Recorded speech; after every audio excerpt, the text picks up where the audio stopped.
नमस्कार, किसान समाचार में आप सभी का बहुत बहुत स्वागत है। मैं हूं असीम मिश्रा। शुरुआत हेडलाइंस के साथ। प्रधानमंत्री नरेंद्र मोदी 1 जुलाई को भारतीय सहकारी महासम्मेलन का करेंगे उद्घाटन। दिल्ली के प्रगति मैदान में आयोजित इस महासम्मेलन में केंद्रीय मंत्री अमित शाह सहित 8 देशों के प्रतिनिधि होंगे शामिल। देश भर की सहकारी समितियों से जुड़े करीब 3,500 लोग इस सम्मेलन का होंगे हिस्सा। भाजपा नेता अमित शाह ने गुरुवार को बिहार के लखीसराय में हुंकार रैली को किया संबोधित। मोदी सरकार के 9 साल की उपलब्धियों को गिनवाते हुए शाह ने कहा, किसानों और गरीबों के विकास के लिए सरकार कर रही है काम।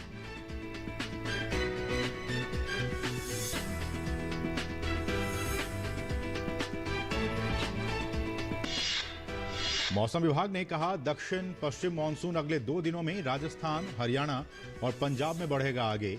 अगले 5 दिनों के दौरान कोंकण, गोवा, मध्य महाराष्ट्र, तटीय कर्नाटक में भारी बारिश की है संभावना।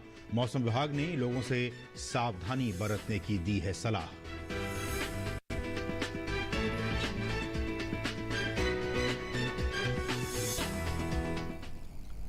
और अब सभी खबरें विस्तार से।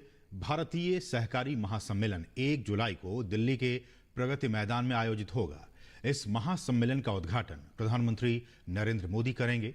इस महासम्मेलन में केंद्रीय गृह एवं सहकारिता मंत्री अमित शाह सहित 8 देशों के प्रतिनिधि भी शामिल होंगे।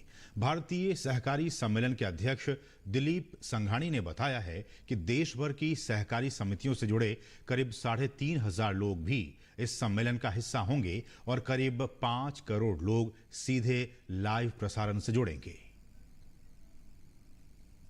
इस कांग्रेस में करीब 7 से 8 देशों के प्रतिनिधि आएंगे और करीब 24 से ज़्यादा विदेश से प्रतिनिधि आएंगे। इस कांग्रेस में देश के प्राइमरी सोसाइटी से लेकर तहसील, डिस्ट्रिक्ट, प्रदेश और नेशनल लेवल के लीडर करीब 3,500 से ज़्यादा लोग को हमने बुलाया है और ये लीडर्स के माध्यम से प्रत्यक्ष रूप से माननीय प्रधानमंत्री का मार्गदर्शन मिलेगा। भाजपा नेता अमित शाह ने गुरुवार को बिहार के लखीसराय में भाजपा की हुंकार रैली में मोदी सरकार के 9 साल की उपलब्धियों को गिनवाया। अमित शाह ने कहा कि किसानों, गरीबों के विकास के लिए केंद्र की सरकार लगातार काम कर रही है।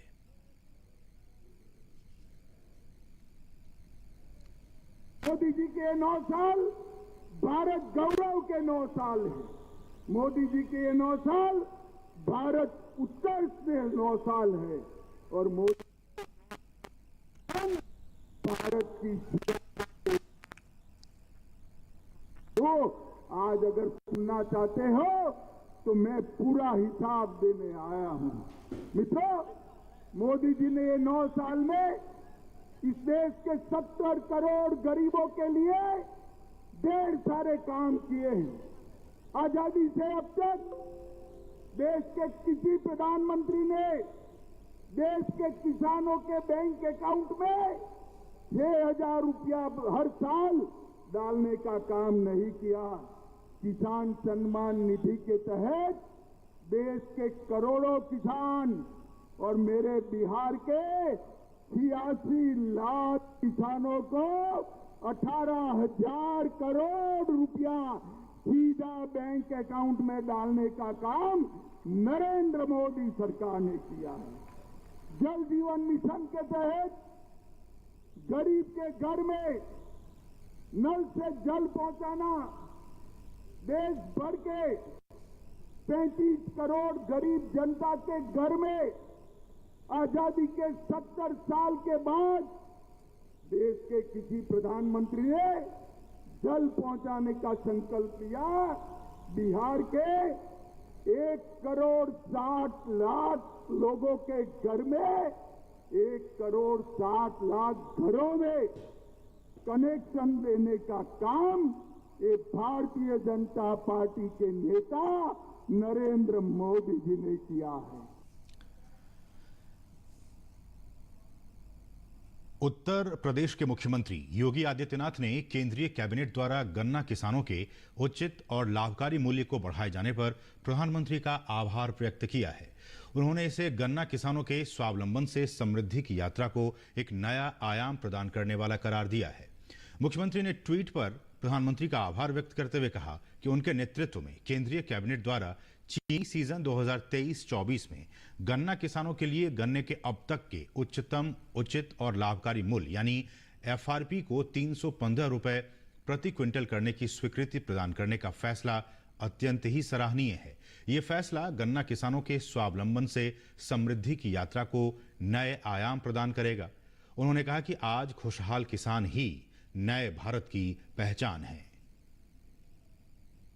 और खरीफ फसलों के समर्थन मूल्य बढ़ाने के बाद अब केंद्र सरकार ने गन्ने का उचित और लाभकारी मूल्य भी बढ़ा दिया है।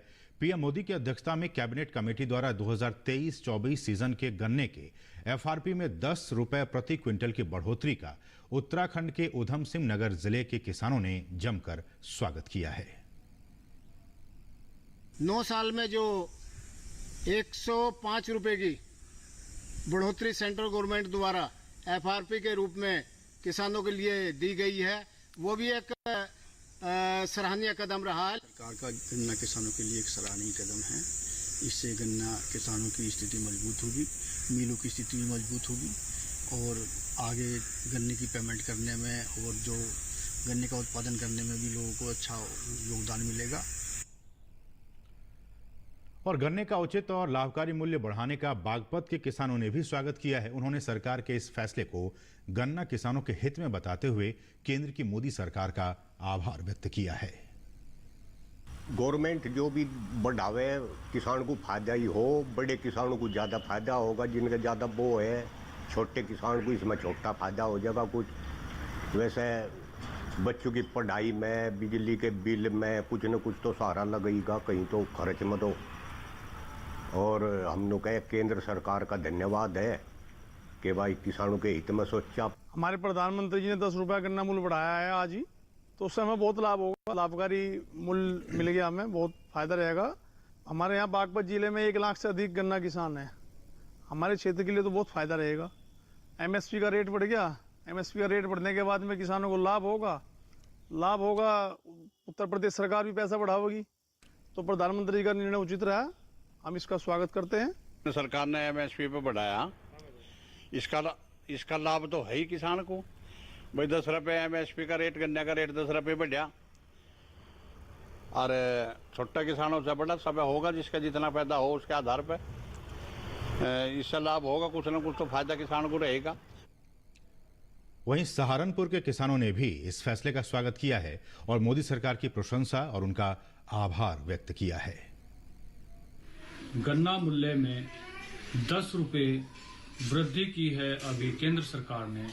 हम गन्ना किसान इस फैसले से को लेकर केंद्र सरकार का आभार व्यक्त करते हैं, प्रसन्नता व्यक्त करते हैं और आशा करते हैं आने वाले समय में केंद्र सरकार और गन्ना मूल्य वृद्धि कर किसान हितों में फैसले लेगी, ऐसी आशा करते हैं। जो भारत सरकार ने एफआरपी में 10 रुपये की गन्ना मूल्य में बढ़ोतरी की है, मैं भारत सरकार का इसके लिए बहुत बहुत धन्यवाद देता है। इससे लाखों किसानों को लाभ होगा और ये सबसे बड़ी जो किसान हित की बात जहाँ तक हम करते हैं, पिछले 9 साल में भारत सरकार ने 105 रुपये की बढ़ोतरी की है न्यूनतम समर्थन मूल्य में।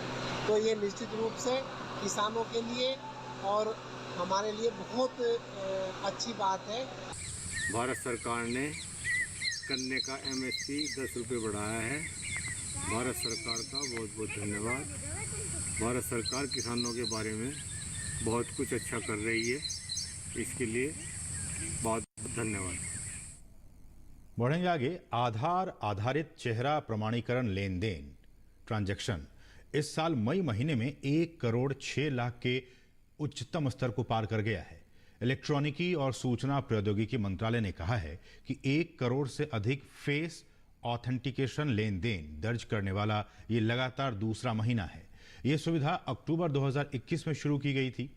भारतीय विशिष्ट पहचान प्राधिकरण के चेहरा प्रमाणीकरण को अब राज्य सरकार के विभागों, केंद्र सरकार के मंत्रालयों और कुछ बैंकों सहित 47 संस्थाएं उपयोग कर रही हैं। ये वरिष्ठ नागरिकों और उन सभी लोगों की मदद कर रहा है जिनके फिंगरप्रिंट या स्वास्थ्य संबंधी समस्याएं हैं। मंत्रालय ने कहा है कि इसका उपयोग आयुष्मान भारत, प्रधानमंत्री जन आरोग्य योजना, पीएम किसान योजना के तहत लाभार्थियों को पंजीकृत करने और पेंशन भोगियों के घर पर डिजिटल जीवन प्रमाण पत्र बनाने के लिए किया जा रहा है।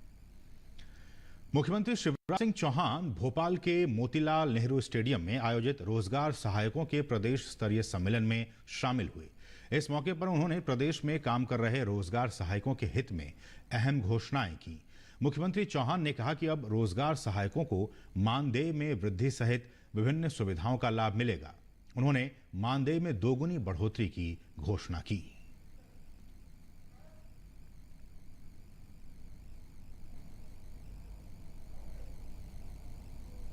आपको न अवकाश है, न प्रसूति अवकाश है। हम भी इंसान हैं, हमारा भी परिवार है, और इसलिए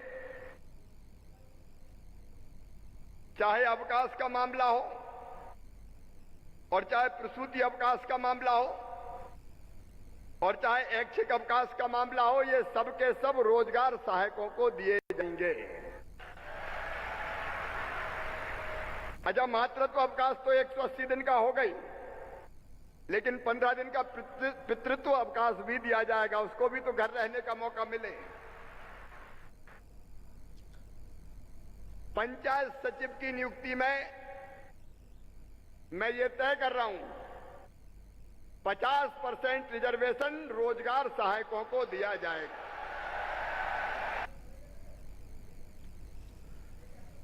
केंद्रीय पशुपालन, डेयरी और मत्स्य पालन मंत्री पुरुषोत्तम रूपाला ने केंद्र सरकार के 9 साल को बेमिसाल बताते हुए कहा है कि मत्स्य पालन को बढ़ावा देने के लिए केंद्र सरकार मिशन मोड पर काम कर रही है। मछुआरा समुदाय के लिए शुरू की गई इन योजनाओं की बदौलत देश में मत्स्य उत्पादन में बीते 9 साल में रिकॉर्ड 66 लाख टन से भी अधिक की वृद्धि दर्ज की गई है। आइए देखते हैं ओपी यादव की ये खास रिपोर्ट।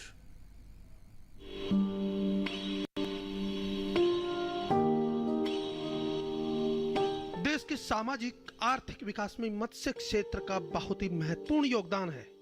मत्स्य क्षेत्र में देश के 28 मिलियन से अधिक लोगों की आजीविका और रोजगार का महत्वपूर्ण जरिया देखा जा रहा है, जो एक बड़ी आबादी को पोषण और खाद्य सुरक्षा प्रदान कराता है। केंद्र सरकार के 9 साल पूरे होने के अवसर पर एक संवाददाता सम्मेलन में बोलते हुए केंद्रीय मंत्री पुरुषोत्तम रूपाला ने कहा कि भारत सरकार ने मत्स्यिकी क्षेत्र और जलीय कृषि क्षेत्र में निवेश बढ़ाया है। पिछले 9 वर्षों के दौरान भारत का वार्षिक मत्स्य उत्पादन 95.79 लाख टन 2013-14 के अंत में बढ़कर 162.48 लाख टन 2021-22 के अंत में रहा।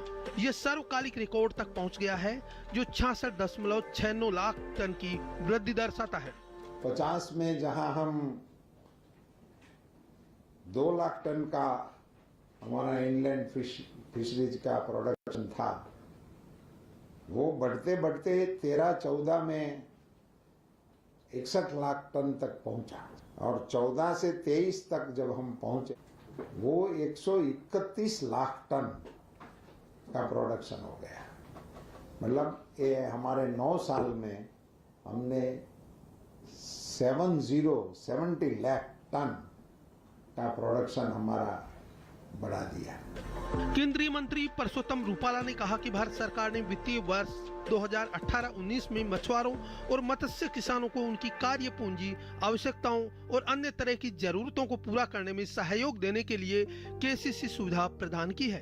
अब तक मछुआरों और मत्स्य किसानों को 1,42,458 केसीसी कार्ड जारी किए जा चुके हैं।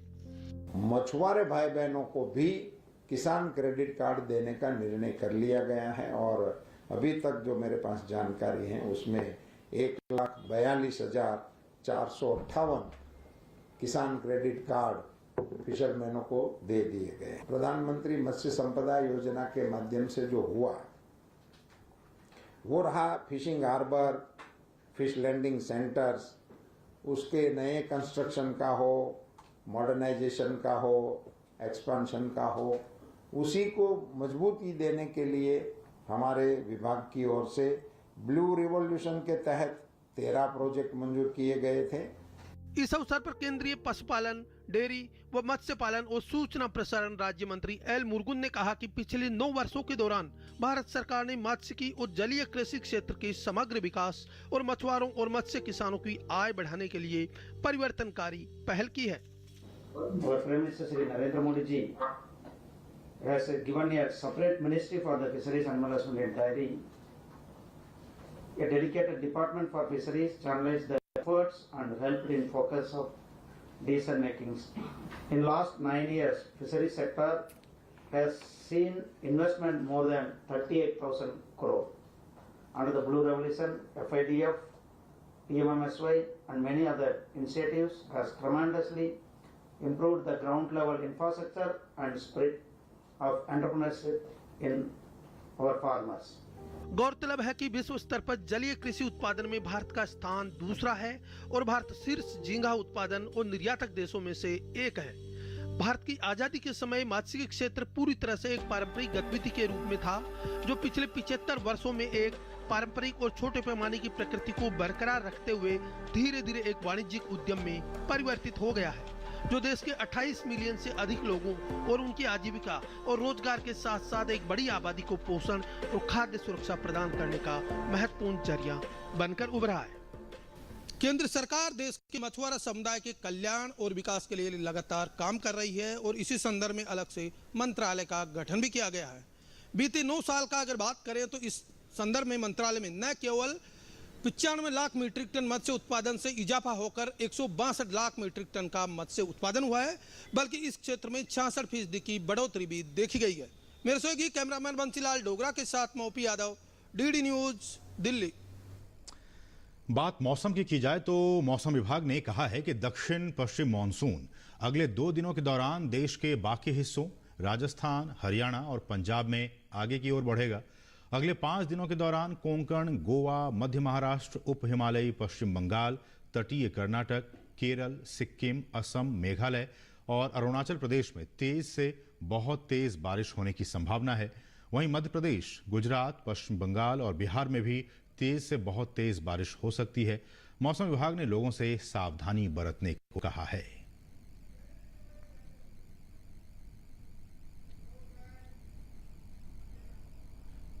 लेकिन असम की बात की जाए तो असम में बाढ़ की स्थिति धीरे धीरे अब सामान्य हो रही है।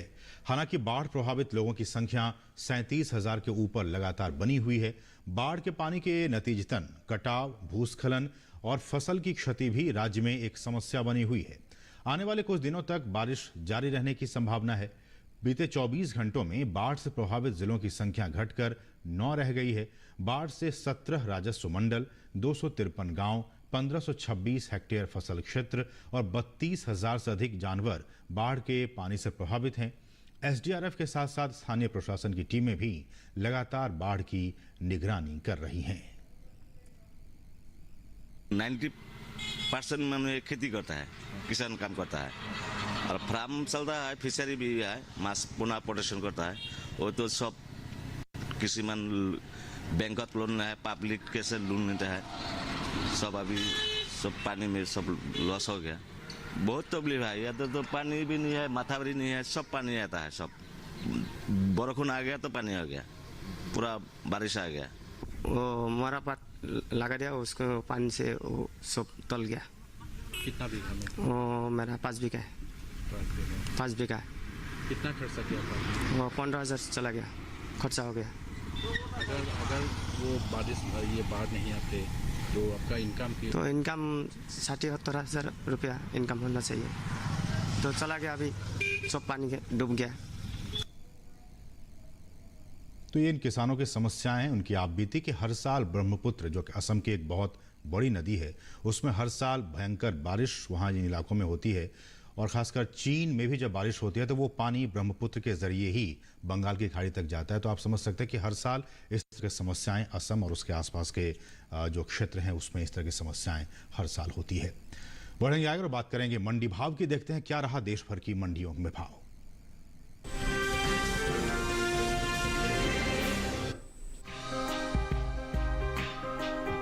गुरुवार को कृषि उपज मंडियों में मक्का की आवक सामान्य रही। भाव पर नजर डालें तो 29 जून को पुणे और अलीगंज मंडी में मक्का के सौदे मजबूती के साथ हुए, जबकि नरहरपुर मंडी में इस दौरान मक्का के सौदों में कोई बदलाव देखने को नहीं मिला।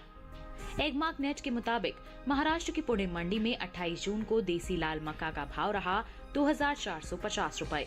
29 जून को इसके भाव में 50 रुपए की तेजी आई और भाव जा पहुंचा 2500 रुपए प्रति क्विंटल पर। इसी तरह उत्तर प्रदेश की अलीगंज मंडी में हाइब्रिड मक्का के सौदों में बढ़त के साथ कारोबार हुआ। यहां 28 जून को हाइब्रिड मक्का का भाव था 1655 रुपए। 29 जून को इसके सौदे 20 रुपए मजबूत होकर 1675 रुपए पर हुए। छत्तीसगढ़ के नरहरपुर मंडी में बीते 2 दिनों के दौरान मक्का के भाव स्थिर रहे। यहां 28 और 29 जून को मक्का 1750 रुपए पर बिका। वहीं बात मक्का की पैदावार की करें तो इस साल मक्का की रिकॉर्ड पैदावार देखने को मिल सकती है। कृषि मंत्रालय की ओर से जारी दूसरे अग्रिम अनुमान के मुताबिक साल 2022-23 के दौरान देश में मक्का की रिकॉर्ड उपज 359.13 लाख टन होने का अनुमान जताया गया है, जो पिछले साल की 337.30 लाख टन की पैदावार की तुलना में 21 लाख टन अधिक है। अनुमान है कि मक्का की रिकॉर्ड उपज का असर इसके बाजार भाव पर पड़ सकता है। वहीं बात मोटे अनाज की करें तो इस साल देश में कुल मोटे अनाज की उपज में खासी बढ़त देखने को मिल सकती है। कृषि मंत्रालय के तीसरे अग्रिम अनुमान के मुताबिक साल 2022-23 के दौरान मोटे अनाज की पैदावार 547.48 लाख टन के पार जा सकती है, जबकि बीते साल की समान अवधि के दौरान मोटे अनाज की उपज 511.01 लाख टन थी, जिसका असर मोटे अनाज में शामिल बाजरा, रागी, ज्वार के बाजार भाव पर पड़ सकता है।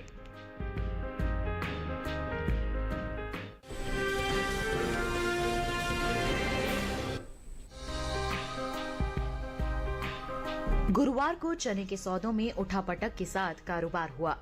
पुणे, लालसोट और मालपुरा मंडी में चने के सौदों में तेजी के साथ कारोबार हुआ। वहीं ध्रोल और जयपुर मंडी में चने के भाव में नरमी देखने को मिली। फिलहाल ज्यादातर कृषि उपज मंडियों में इन दिनों चने की आवक सामान्य बनी हुई है।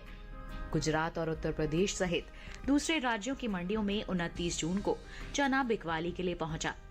भाव पर नजर डालें तो एगमार्क नेट के मुताबिक गुजरात की ध्रोल मंडी में 28 जून को चने का भाव रहा 4425 रुपए।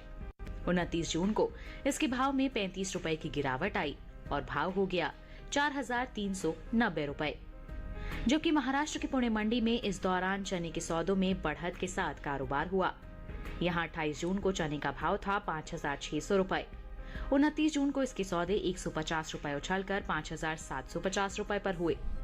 राजस्थान की जयपुर मंडी में 28 जून को चने का भाव रहा 4457 रुपए। 29 जून को इसके भाव में 21 रुपए की नरमी आई और भाव हो गया 4436 रुपए। राज्य की ही लालसोट मंडी में 28 जून को चने का भाव था 4500 रुपए। 29 जून को इसके सौदे 20 रुपए चढ़कर 4520 रुपए पर हुए। मालपुरा मंडी में इस दौरान चने के भाव में तेजी देखने को मिली। यहां 28 जून को चने का भाव रहा 4665 रुपए। 29 जून को इसके भाव में 10 रुपए का उठाव आया और भाव हो गया 4675 रुपए। घरेलू स्तर पर इस साल कुल दलहन की पैदावार अच्छी होने का अनुमान जताया गया है। कृषि मंत्रालय के तीसरे अग्रिम अनुमान के मुताबिक देश में साल 2022-23 के दौरान कुल दलहन की पैदावार 275,04,000 टन होने की उम्मीद है, जो पिछले साल के 273.02 लाख टन उत्पादन की तुलना में 2.02 लाख टन अधिक है। वहीं बात चने की पैदावार की करें तो घरेलू स्तर पर रबी चने की पैदावार में कुछ कमी देखने को मिल सकती है। साल 2022-23 के दौरान देश में चने की उपज 135.43 लाख टन होने का अनुमान जताया गया है, जबकि बीते साल इस दौरान रबी चने की उपज 135.44 लाख टन रही थी।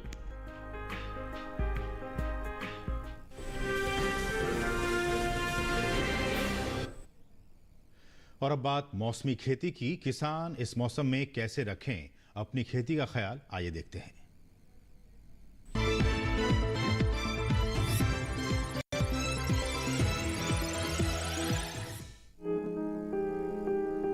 पंजाब में अगले कुछ दिनों तक बारिश की संभावना है। ऐसे में किसान मौसम को ध्यान में रखते हुए इस समय खेतों में सिंचाई न करें। इसके साथ ही यहाँ ये समय धान की रोपाई के लिए उपयुक्त है। पंजाब में ही इस समय किसान कपास में सिंचाई और किसी प्रकार का छिड़काव न करें।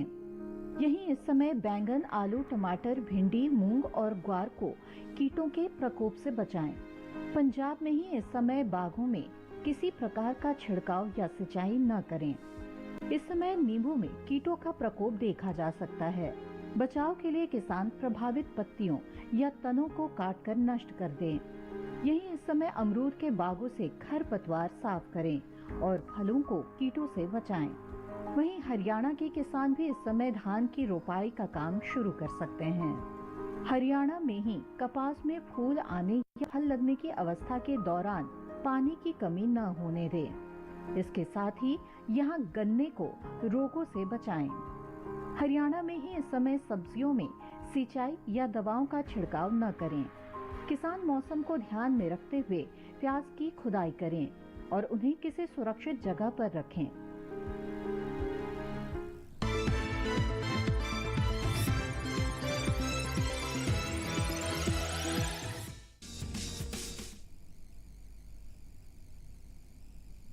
तोरई, तोरी और घिवरा तीनों कहते हैं।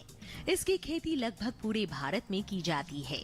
दूसरी बेल वाली सब्जियों की तरह ही इसे भी साल में 2 बार बोया जाता है, पहले फरवरी मार्च में और फिर जून जुलाई में। यानी अभी तोरी बोने का एकदम सही समय चल रहा है। तोरी की बुआई करते समय कुछ सावधानियां बरतें। उन्नत किस्म का बीज चुनना बेहतर रहेगा। भारतीय कृषि अनुसंधान संस्थान ने 2 किस्में विकसित की है, पूसा स्नेह और पूसा नूतन। पूसा स्नेह उत्तरी मैदानी क्षेत्रों के लिए उपयुक्त है। इसका फल चिकना, सीधा और दरमियानी लंबाई का होता है। रंग गहरा हरा, गुदा मुलायम लेकिन छिलका सख्त होता है। तुड़ाई के बाद बेचने के लिए इसे काफी दूर तक भेजा जा सकता है। साथ ही इसमें अधिक तापमान सहने की भी क्षमता होती है। और अब खास खबरें। अमरनाथ यात्रियों के लिए जम्मू में तत्काल पंजीकरण की प्रक्रिया भी शुरू हो गई है। अपंजीकृत तीर्थयात्रियों के लिए जम्मू के शालीमार में एक केंद्र बनाया गया है। अमरनाथ यात्रा को लेकर प्रशासन ने सुरक्षा के कड़े इंतजाम किए हैं। अमरनाथ यात्रा के लिए सीआरपीएफ पूरी तरह से तैयार है। यात्रा के लिए चप्पे चप्पे पर फोर्स और पुलिस की तैनाती की गई है। भोपाल में मेरा बूथ सबसे मजबूत कार्यक्रम में पीएम मोदी ने समान नागरिक संहिता के पक्ष में अपनी बात कही थी, जिसके बाद से इसकी खूब चर्चा हो रही है। कानून मंत्री अर्जुन राम मेघवाल ने कहा है कि इस पर अभी कयास लगाने की जरूरत नहीं है, क्योंकि विधि आयोग ने जनता से सुझाव मांगने के लिए 1 महीने का वक्त दिया है। केंद्रीय मंत्री ज्योतिरादित्य सिंधिया ने समान नागरिक संहिता पर कहा है कि देश की 140 करोड़ जनता एक समान है, तो देश में नीति भी एक ही होनी चाहिए। महाराष्ट्र के उप मुख्यमंत्री देवेंद्र फडणवीस ने डीडी न्यूज से खास बातचीत में कहा है कि उद्धव ग्रुप तुष्टीकरण की राजनीति करता है। उन्होंने समान नागरिक संहिता के संदर्भ में यह बयान दिया है। एनसीपी प्रमुख शरद पवार ने विपक्षी दलों की अगली बैठक की तारीखों का ऐलान कर दिया है। अगली बैठक बेंगलुरु में 13 से 14 जुलाई को होगी। तो इसके साथ ही किसान समाचार के आज के इस अंक में बस इतना ही। मुझे और हमारी पूरी टीम को दीजिए अनुमति। नमस्कार।